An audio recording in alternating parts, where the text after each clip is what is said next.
Olá, meus telespectadores.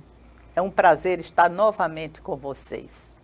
Cada vez que eu estou aqui nessa bancada, é porque eu trouxe alguém que vai contar histórias para você ou vai narrar fatos que vocês gostariam de ouvir. Agora, vocês sabem que eu nunca começo um programa sem agradecer a quem está atrás das câmeras. Porque é muito fácil eu chegar aqui, aí eu falo o que eu quero, digo o que eu quero, aí depois se vai para o ar ou não vai para o ar, eles que resolvem. Mas eu quero agradecer ao Jonatas, que está atrás das câmeras, quero agradecer ao Fragoso, eu quero agradecer sempre, sempre, sempre a minha chefinha Gorete. Hoje nós vamos falar sobre causos. Causos. Não são casos, não, são causos. Causos arretados nordestinos. O que é isso? Não sei. Vamos saber agora com o escritor, o romancista, cordelista, compositor, trabalha no turismo também. O nome dele, Alfonso da Cal. Seja bem-vindo, Alfonso.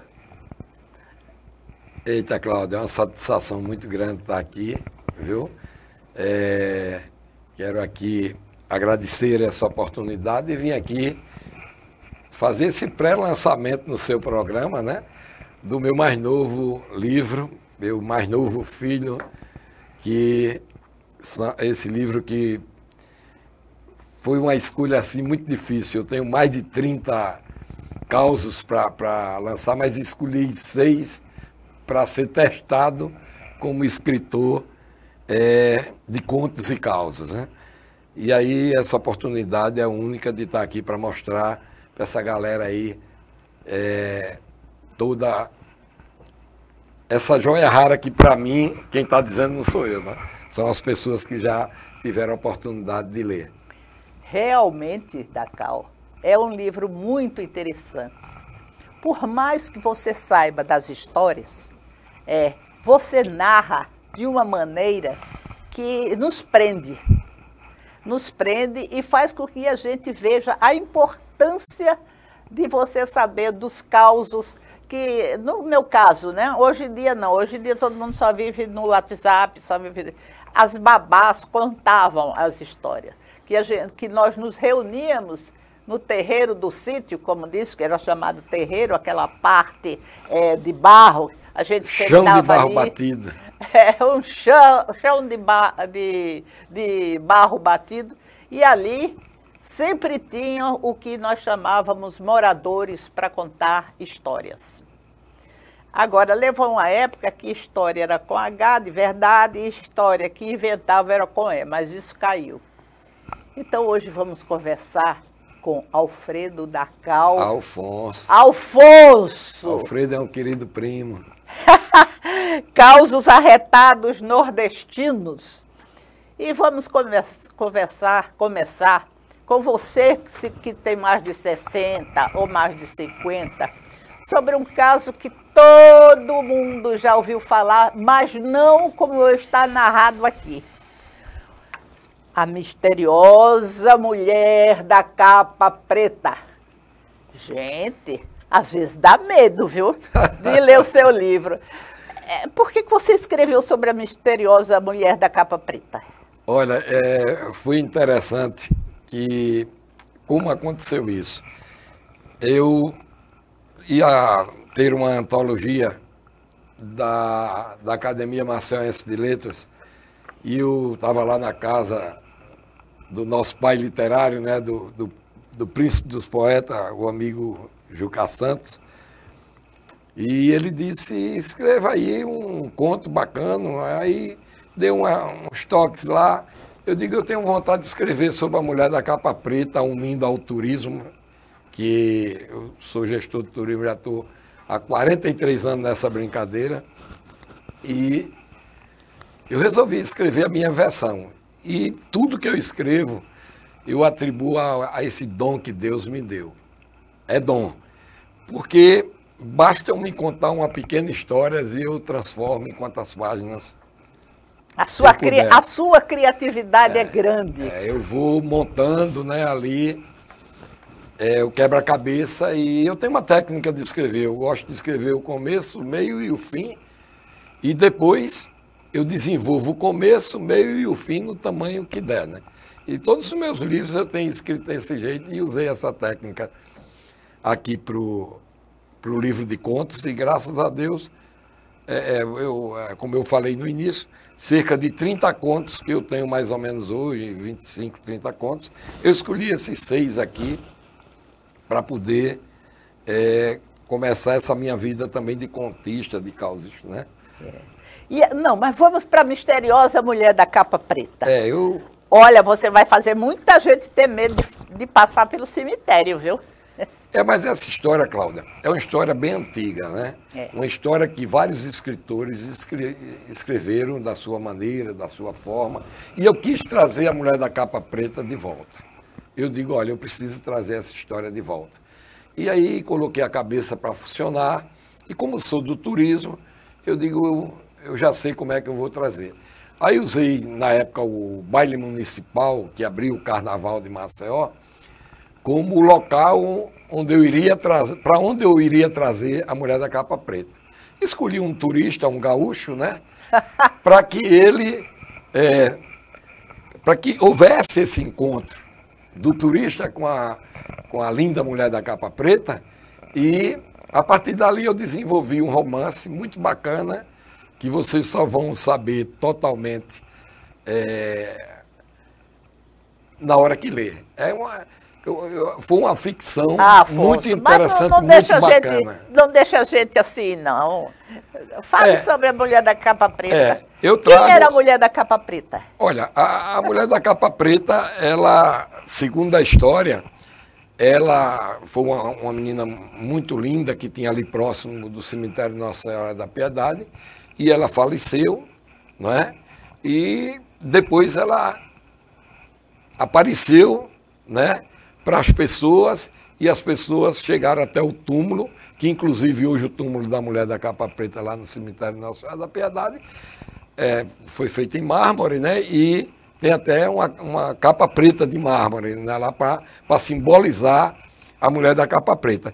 E aí vieram as versões, cada um com a sua história. Eu resolvi pegar esse turista que veio a Alagoas com o intuito de encontrar uma linda alagoana e casar, levei ele para o baile municipal, né? E lá ele conheceu e foi levá-la até a sua residência. No outro dia ele foi à residência e descobriu que a mulher tinha morrido há mais de 40 anos. E peraí, aí eu não quero que você conte mais. Pronto. Aí chega porque... e a partir daí que é desenvolvido realmente a história. É aqui que está a história, e é aqui que vocês têm que ler, adquirindo o livro. Eu já vou perguntando, Dacal, já tem o livro para venda? Tem, a gente eu fiz um pré-lançamento lá no Vila Galé Alagoas, a pedido da diretoria do hotel. Foi feito um lançamento bacana para os turistas, né? E aí, como eu fiz uma mídiazinha disso, aí as pessoas começaram. Então, já tem mais de 300 livros vendidos, eu acredito, né? A última vez que... Mas quem quiser, como lhe pede? Olha, tem um e-mail, não dê telefone. Não. No momento, as pessoas estão pedindo por telefone mesmo. Vai lá, entra... E o WhatsApp? Mais pelo Instagram. Pelo Instagram. Como é o seu Instagram? Fale para o meu público. José Alfonso Dacal Matos. Depois a gente vai deixar... Não, mas é bom porque já vai saindo aqui. Isso. José Alfonso Dacal Matos. Com 2 T. Mas quando bota José Alfonso, já aparece, porque parece que não tem outro do Brasil, não. Juntou você o José nordestino com o Alfonso espanhol. Você é ímpar.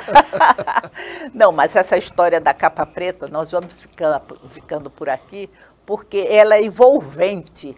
Se a gente começar a falar, não vai, porque eu ouvia essa história, mas de uma maneira diferente, e não via com essa inclusão turística. Isso. Que do seu ramo você colocou. Ela envolve guia de turismo, né, que foi a minha primeira profissão, envolve o baile municipal, que era uma coisa bacana que tinha aqui, não sei se ainda tem, não tenho conhecimento de ter, porque hoje é mais o carnaval de rua, né? As aberturas são com blocos carnavalescos e com...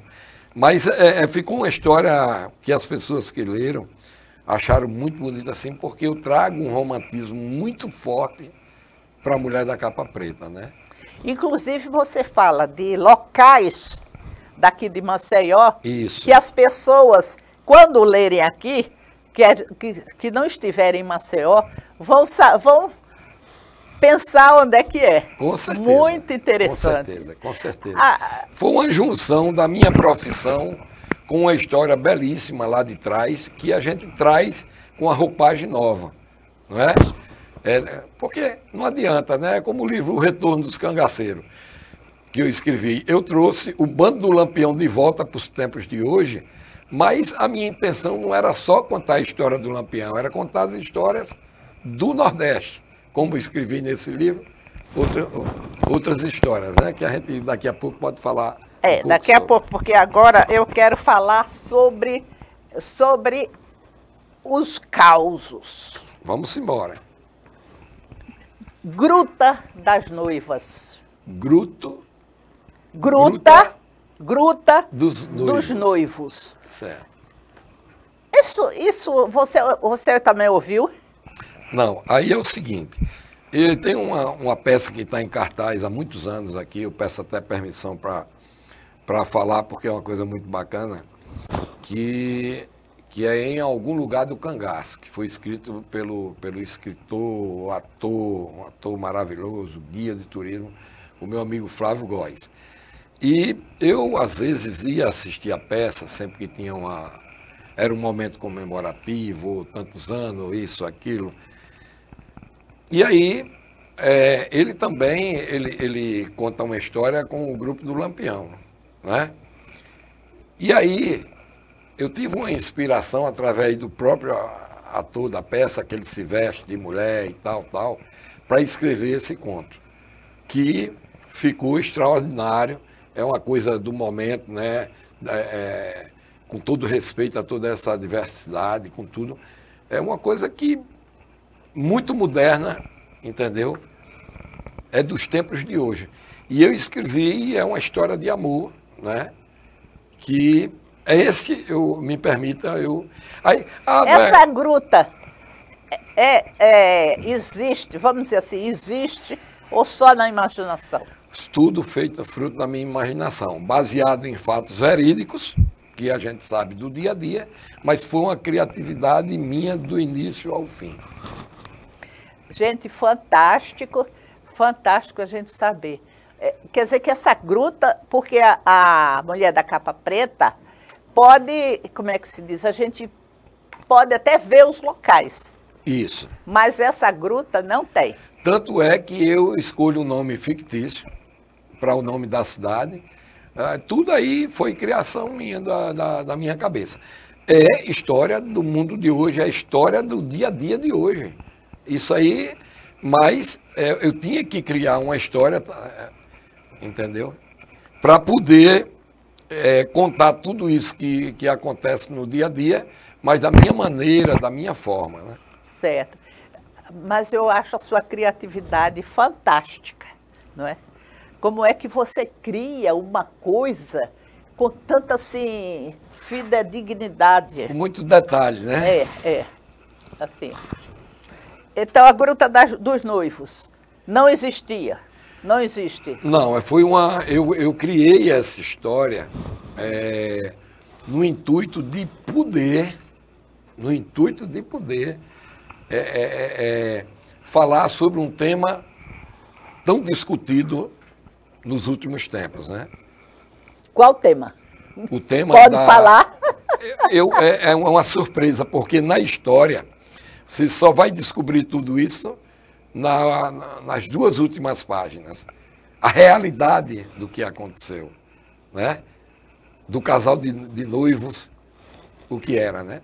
Mas eu posso dizer que ele envolve o homossexualismo, o amor entre duas pessoas, o amor que rompeu barreiras. E é passado no tempo atual. Eu faço esse livro na história, não tem como ser...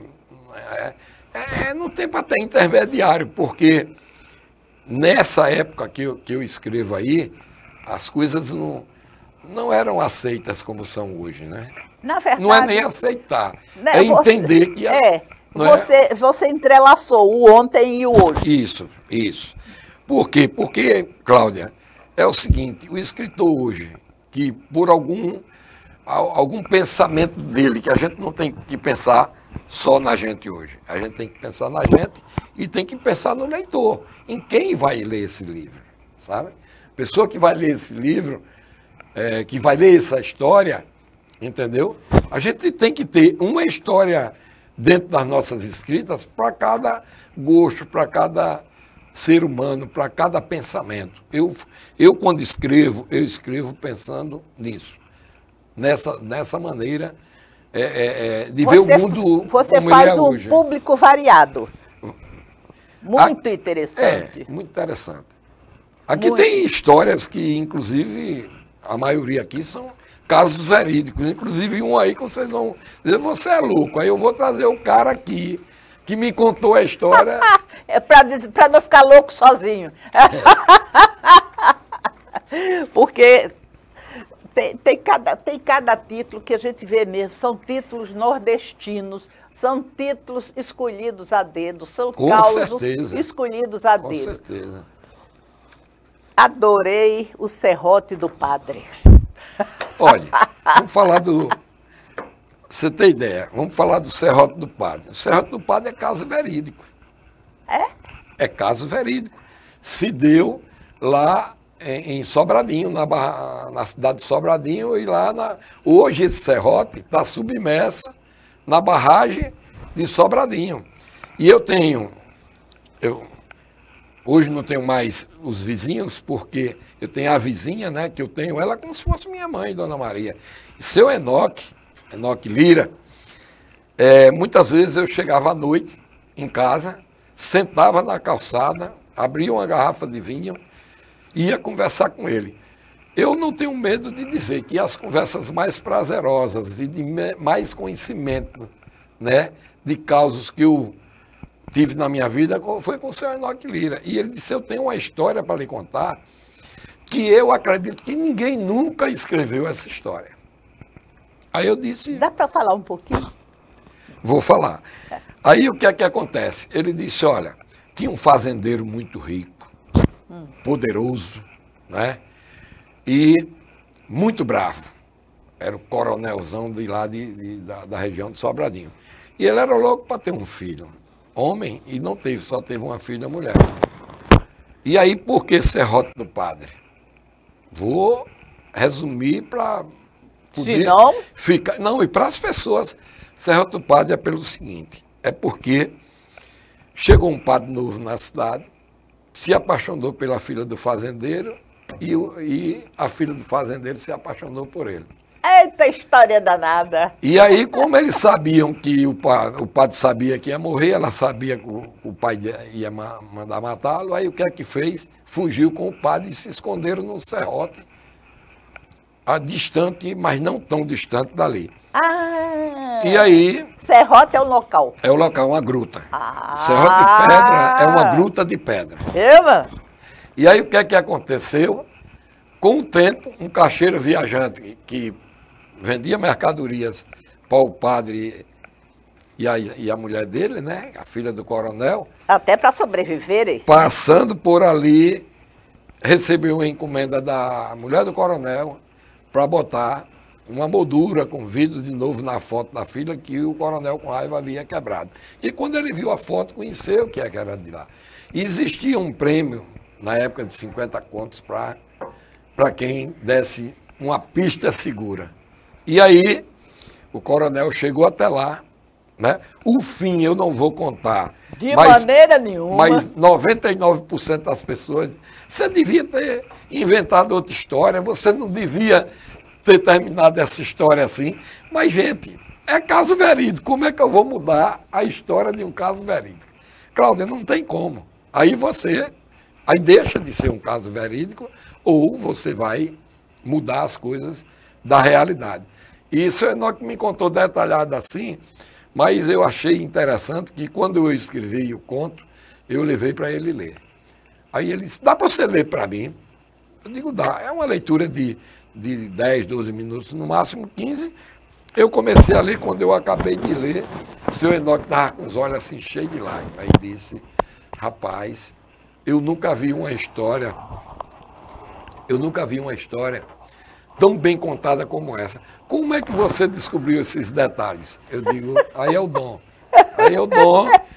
Mas no nosso imaginário, a gente sabe que a coisa aconteceu não dentro da perfeição que está aqui, mas foi mais ou menos isso, porque a história tem o começo, meio e fim, que é o coronel botou a cabeça do padre em prêmio e tal. Agora, o final eu fico até com vontade de contar. Conte não. Porque é muito interessante, viu, Cláudia? Eu já li. É muito interessante, muito interessante. Gente, olha só, agora vem o termo mais nordestino que existe. Peste bubônica. Que nunca mais eu criei esse nome aí para esse cara, sabe? O coronel da peste bubônica.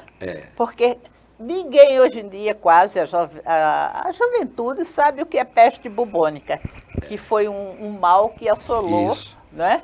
Mas quer usar desse nome justamente quando a pessoa não vale nada. Aí o cara disse, isso é um peste bubônica. Aí o coronel, para mim, na história que eu ouvi, era um peste bubônica. Viu? E aí? Aí é o seguinte, é uma história que foi contada pela minha sogra, por Dona Carminha, que aconteceu com uma pessoa da família. Só que a história, ela foi contada assim, muito resumida. A gente sabe o que aconteceu, de que maneira aconteceu, mas é uma história que ela me contou assim, dentro da simplicidade dela, muito resumida, e eu resolvi criar uma história muito interessante, que é sobre um rapaz que se casa e que comete um assassinato já no estado dele, por conta do cara estar assediando, que é uma coisa também do momento, a esposa dele, tudo mais, e que ele foge através do apoio de um político para o sertão de Alagoas, né? Para a região ali de Palmeira dos Índios, e lá a família se uniu, comprou um pedacinho de terra para ele lá, e ele estava já lá há muitos anos, com família construída, quando chegou esse coronel, que já estava corrido de outros lugares por conta dos seus atos de violência, e lá encontrou o amarelinho empombado, um caba baixinho, miudinho, que botou ele no lugar dele, de onde ele não devia ter saído nunca de onde saiu, para vir para Alagoas. E aqui aconteceu também o pior, né? Ele teve que matar o coronel. E é uma história assim, baseada em fatos verídicos, porque tanto esse crime lá no outro estado, em Sergipe, quanto o daqui, eles existiram, né? Mas assim, coisas de muito lá atrás, né? Bem lá do passado, e que tudo foi resolvido depois que ele resolveu os problemas com a justiça. Ele foi embora para São Paulo, temendo até morrer mesmo, né? Que ele era uma pessoa humilde. Uma pessoa... E a Marine também foi, a mulher? Foi. E de lá, depois de aposentado, ele voltou e construiu uma vida diferente de lá de trás, né? Mas todos os nomes são também fictícios. A gente bota o nome já para poder não... Né? Ninguém disse, foi fulano, foi Beltrano, Isso. foi Cicrano, né? Isso. Aí vem. O Dacal, interessante que você escreve muito sobre o amor. Demais. As minhas músicas, às vezes os cabas dizem, rapaz, você sofre demais. Eu digo, não, eu escrevo coisas, né? As minhas músicas são, se for forró é romântico, se for pagode é romântico, se for... Eu já percebi isso. Se for sertanejo é romântico, tudo é romântico. E eu costumo envolver nas minhas histórias, acho que quase todas elas, histórias de amor, né? Que tem que ter, né? Mas o lobisomem da usina Camaçari tem amor? Olha, o lobisomem... Eu estou indo de página, de conto em conto. Né? Olha, o lobisomem da usina Camaçari é a história que os cabras assim mais me chamam de mentiroso. Mas eles chamam o meu amigo, que é produtor cultural, o Ricardo Camilo, chama primeiro ele de mentiroso. Né? Eu digo, olha, Camilo, estão chamando a gente de mentiroso. Vou dar um abraço aí pro grande amigo. Ele quem me contou essa história. Ele disse que o lobisomem da usina Camaçari realmente existiu. E está aí o nome do lobisomem, quem era, e está aí as provas de que o cabo era o lobisomem, que é o mais difícil. Então, aí a gente conta nesse conto a história de uma mulher que andava nas roças lá. Na época, dizem que lá na usina Camaçari, né? Hoje usina Coruripe, né? É a Coruripe, acho que é aquela outra lá de São Miguel.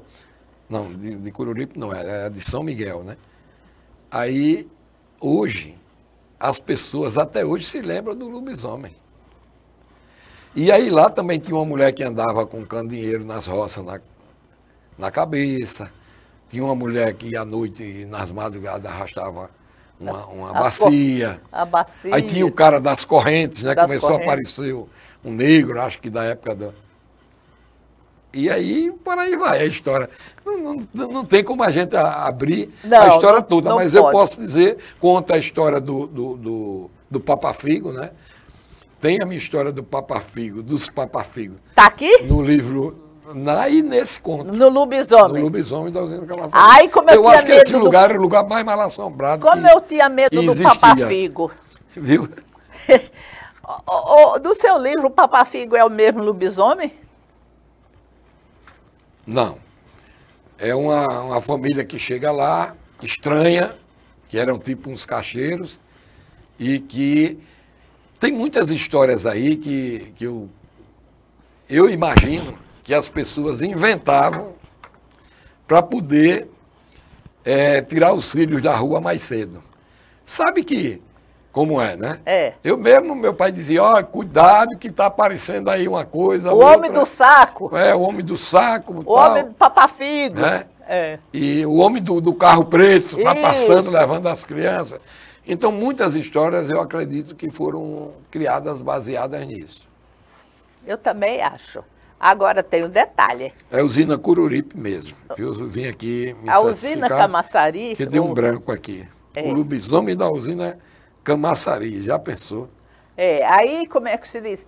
Ele era uma pessoa que virava lobisomem de noite ou era um lobisomem de noite? Olha, era o seu Júlio. O seu Júlio era um cara corcundo, baixinho. Ele tinha tipo aquele barzinho, aquele pega-bebo que você vê na beira da pista com a janela suspensa, segurada por um porrete de madeira. E seu Júlio, que era o lobisomem da usina Camaçari, ele chegava no barracão e dizia que era e ninguém acreditava. Aí um certo dia... Ele dizia que era lobisomem. Ele era o lobisomem, sabe? E aí ninguém acreditava. Ele disse, pois daqui para frente eu vou provar.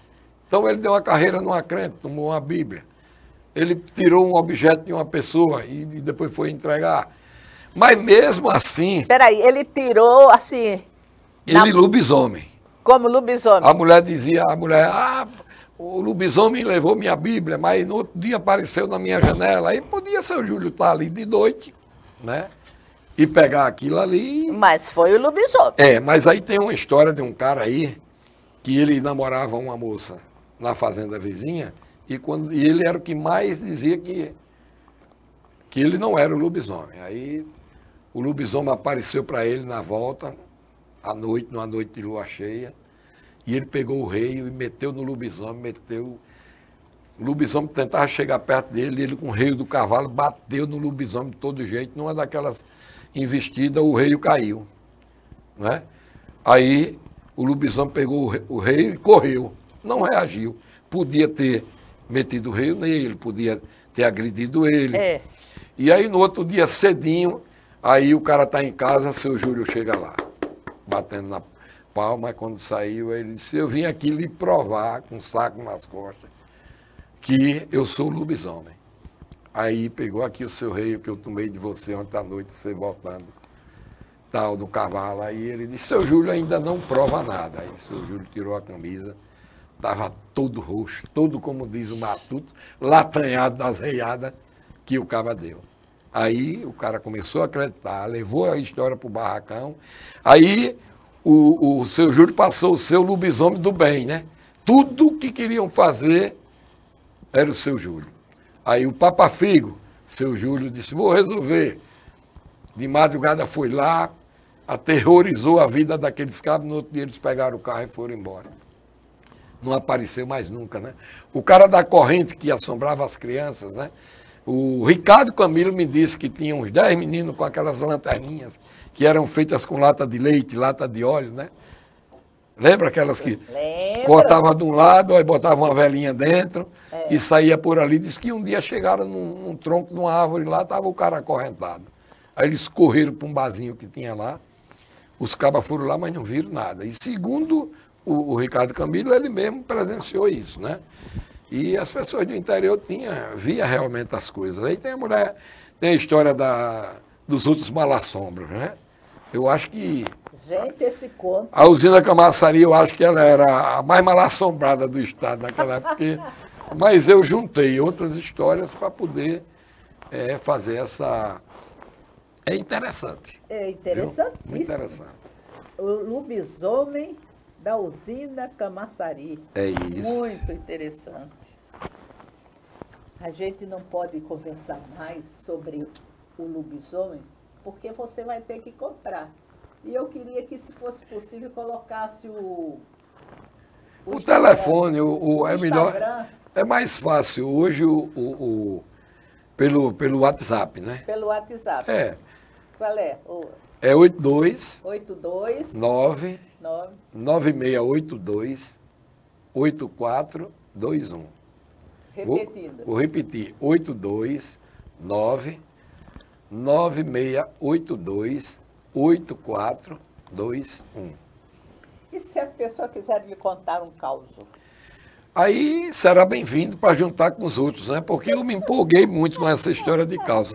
Eu estou tão empolgado, viu, Cláudia, que eu estou escrevendo 2 livros ao mesmo tempo.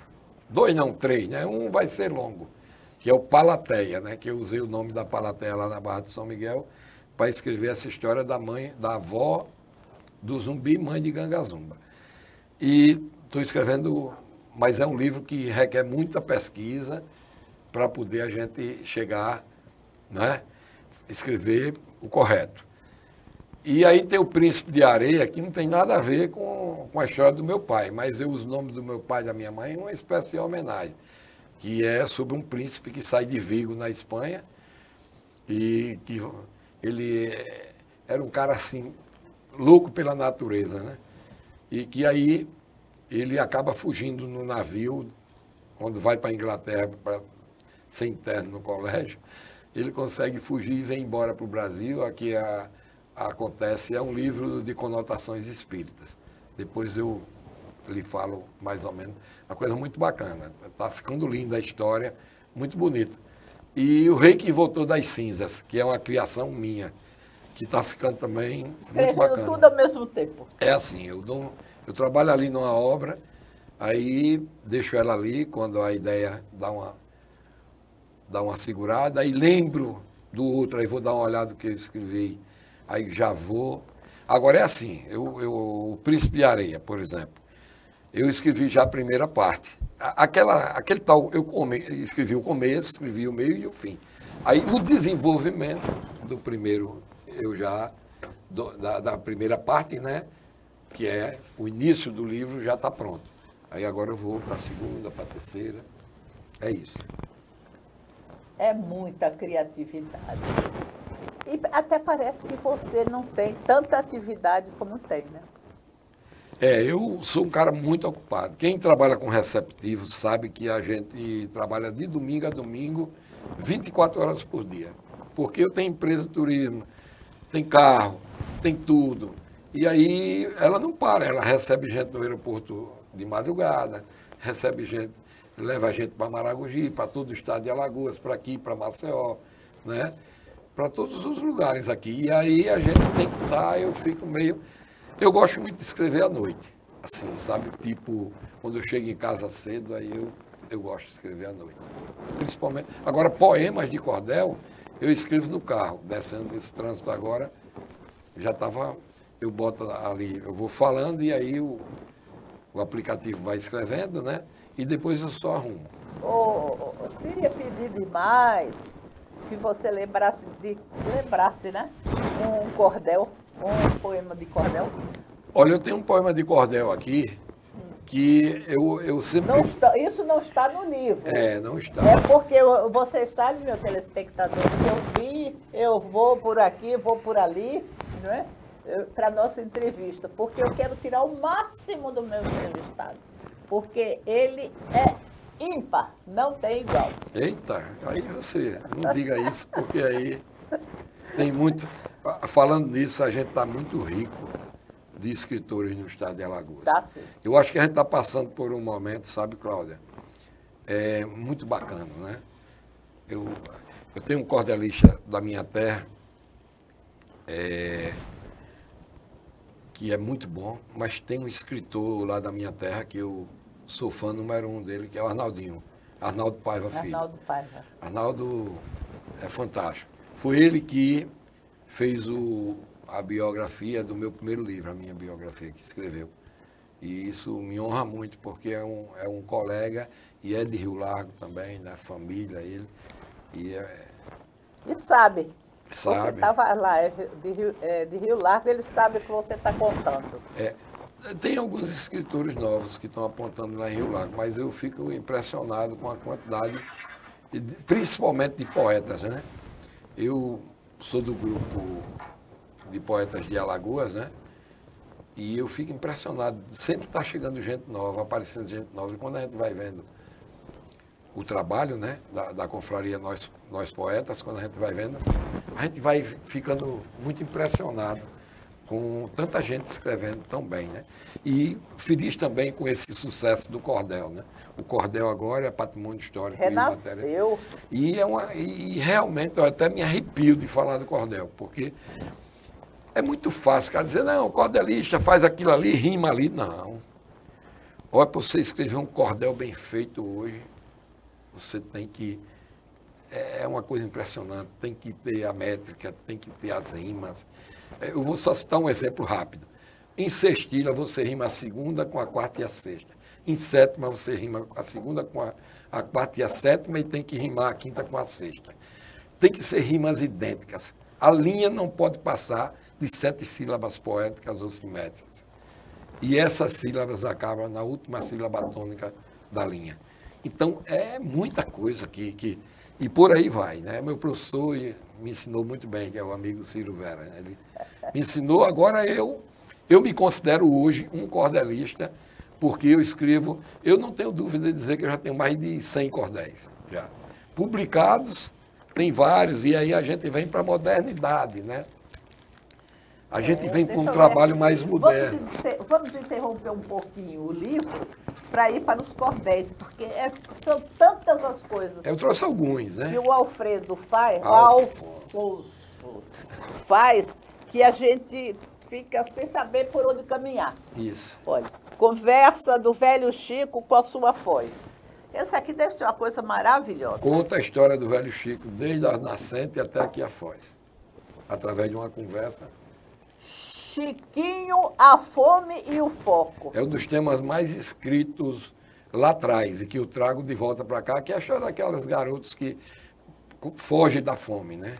E que depois prosperam na vida. Um virou comerciante e o outro padre. O matuto apaixonado. Isso aí eu quis escrever uma história de amor lindíssima que envolve o cabaré, envolve uma série de coisas para poder o casal ter um final feliz. Tudo é criação minha. No caso desse aqui, foi até premiado isso aqui, né, pelo Estado. A conversa do velho Chico Foi com a premiado, sua voz. certo? Foi premiado. E esses outros dois são criatividades, mas baseadas em fatos verídicos. Né?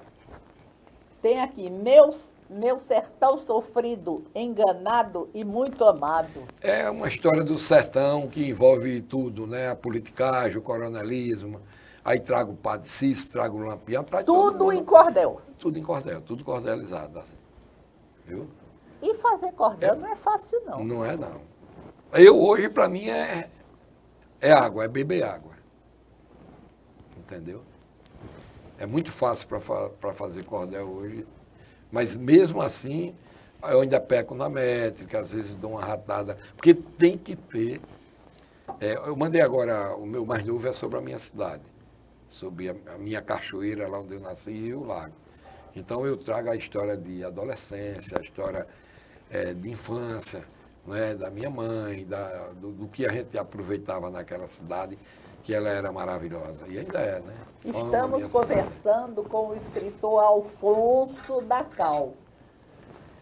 É importante que se coloque bastante o nome dele, porque se as pessoas quiserem adquirir os livros dele, porque são interessantíssimos, vou dizer, como é o nome daquele rapaz, aquele senhor que foi na Cláudia de Bulhões, no programa Gente da Gente? Isso. Alfonso da Cal. Agora, esse aqui deve ser quente. O encontro de Lampião com Hitler no inferno. Gente! Olha, eu vou ter esse eu não tenho, não. Eu viu? vou ter, já trouxe para você. Bom. Eu vou ter que trazer o nome do Arnaldo Paiva de volta para cá. Porque Um abraço, Arnaldo. Quando Arnaldinho leu esse cordel, ele disse, olha, quando você tiver cordel desse tipo, não me dê mais, eu não quero. Eu digo, passou quantos dias sem dormir? Ele disse, uns 3. Porque realmente, sabe o que é você juntar o Lampião com o Hitler, com o Mengele e o Curisco? E agora acabei de escrever. Aqui? Está tudo aí dentro. E esse eu não tenho. O Satanás convoca o Lampião para poder julgar o Hitler. E o advogado de defesa dele é o Mengele. E o ajudante, o promotor do Lampião... Para, que minha cabeça agora deu um nó. Repete de novo esse julgamento. Ó, o Lampião disse... Ó, é o cordel, viu? Inclusive, ele... Viu, Cláudia? Ele vai até abrir. Não, eu vou abrir para mostrar, porque é muito interessante, sabe?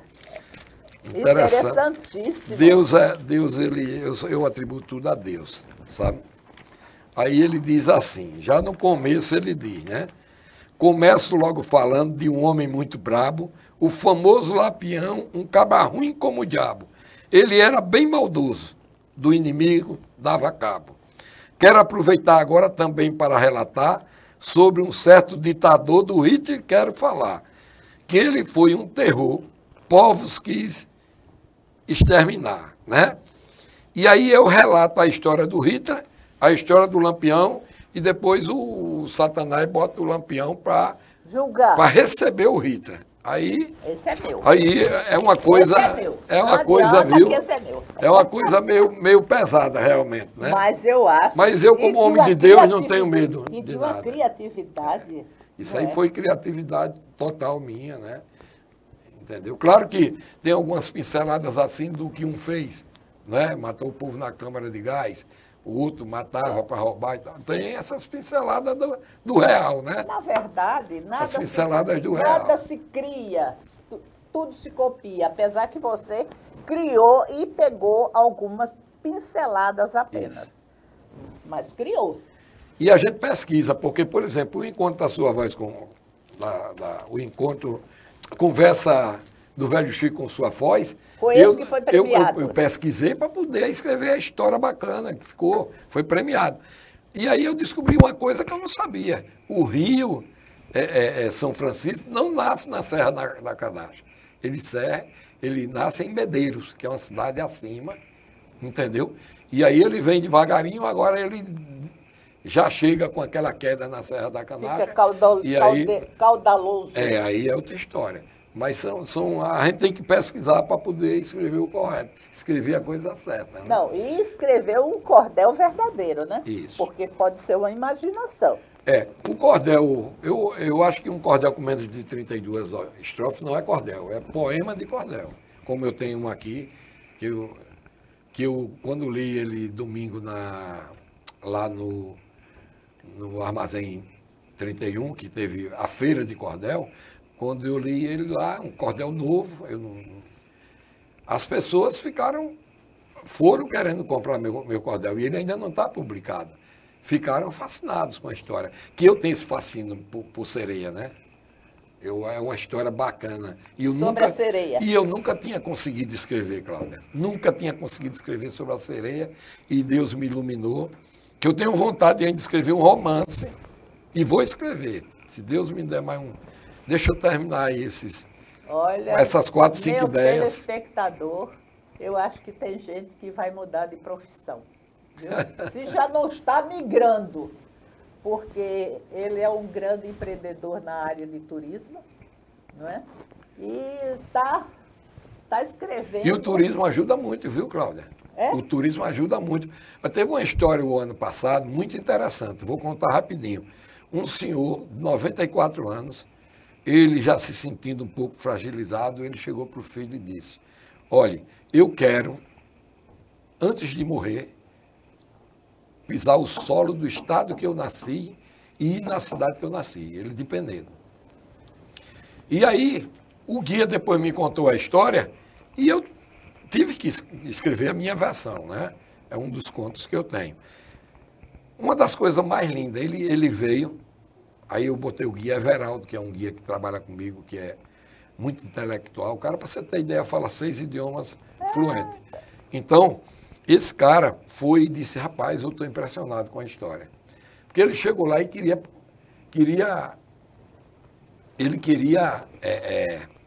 como é que se diz? Ver se encontrava uma prima que ele descobriu que ainda estava viva.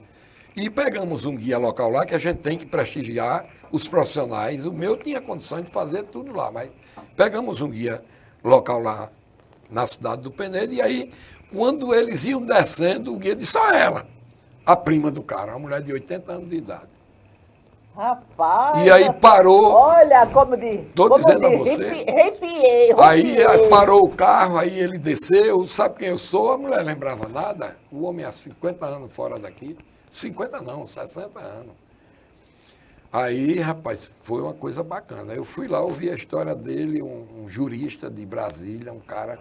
Inclusive, ele tinha um amigo de Penedo também, que foi um dos caras mais importantes para Penedo, né? O Francisco Salles, Sim. Que foi o criador da Casa do Penedo. E ele me falou que era o único cara que ele tinha. Eu ouvia as histórias de Penedo quando se encontrava em Brasília. É muita coisa, senhores e senhoras. E a gente não terminou o livro, hein? O amor que transcendeu a morte. Olha, esse aqui é muito bom. Olha, essa aí sou eu que julgo, né? Não é o público, né? Aí tem para todo gosto, meus cordéis tem para todo gosto. Mas eu acho que a maior inspiração que eu tive na minha vida e o melhor livro de cordel que eu escrevi na minha vida foi esse. Eu acho difícil, Cláudia, eu escrever outro livro, vou continuar escrevendo cordéis. Tem mais de 100 para publicar, para você ter ideia. Mas eu não vejo nada, porque isso aí tem a ver sobre o coma, sobre você voltar por conta do amor. E aí, quando a gente está em coma, a gente não, né? As pessoas estão em coma, que eu nunca estive, as pessoas, eu ouvi muitos relatos de pessoas que voltaram, foram entubadas, e amigos meus, no caso da Covid. Até se viram de lá de cima, lá embaixo. Eu escrevi esse livro na Covid, durante o período de confinamento, vamos dizer assim. E é muito bacana. Minha bela Alagoas é assim. escrevo sobre todos os pontos turísticos de Alagoas, sabe? É um livro turístico, né? E é como se fosse um guia para o Já turista. estou avisando que o tempo está terminando. A gente já está a 60 minutos da Cal. Rapidinho, ele diz assim: Alagoas é assim, bonita até demais. Tem as suas lindas praias, lagoas e seus canais. Ô terra boa e querida, ela é que é conhecida por terra dos marechais. Vixe, E que por aí coisa vem linda. Maragogi, Japaratinga e vai até os cânions do São Francisco. Agora, rapidinho, o capitão do engenho Cafundó. Isso foi uma das histórias mais incríveis que eu ouvi. Sabe? Tem que ser rapidíssimo. Não, Porque aí, já estão dizendo que já estamos com 60 minutos. o capitão Aureliano, que era o dono do engenho Cafundó, para falar bem rápido, isso aí também foi alguns amigos, né? Meu amigo Júnior Cardoso, conhecido lá de Rio Lago, que passou a história do avô dele, de como o avô dele morreu. Eu não quero falar sobre o nome da família, porque eu vou deixar isso como um segredo, sabe? Mas é a história, eu vou ter que falar. Isso é a história, quem conheceu o senhor José Pagão, o velho Pagão de Rio Lago, vai ver que ele veio de uma família, era neto do coronel Aureliano, e como ele veio ao mundo é uma coisa muito impressionante. Foi o neto dele, o Júnior Pagão, que me passou essa história belíssima. Júnior Pagão. Gal, eu acho que você... A gente ouve as histórias, Cláudia, de todas as pessoas, e a gente tem que criar a nossa. Cria, não é? E não é todo mundo que tem essa capacidade. É lindíssima essa última história aí. E não é todo mundo que tem essa ousadia. Não é todo mundo que tem essa ousadia. Porque às vezes a criação, a pessoa fica inibida e fica tudo na cabeça e aquilo borbulhando e não bota para fora. E como é bom botar para fora o que a gente pensa e o que a gente quer dizer e diz. Alfonso, falei certo. É um prazer ter você aqui. Foi um prazer, meu, ter você aqui. Agora, mais tempo nós tivéssemos, mais tempo nós conversaríamos. Com certeza. Eita, quase que saiu. Só faltou o cordel, mas fica para uma outra oportunidade. Não, você vai voltar, porque você você colocou isso aqui. Voltar para recitar, para contar histórias de amor. Viu? Olha, foi um prazer. Estou sempre à disposição. Viu? Foi um prazer imenso ter você aqui conosco. Quero apertar sua mão. Opa. E vamos olhar para lá. E eu quero beijar a sua. Ai. Olha para lá. Esse é o famoso Alfonso da Cal. Famoso para ela, viu? Meus telespectadores, muito obrigada. Até o próximo programa.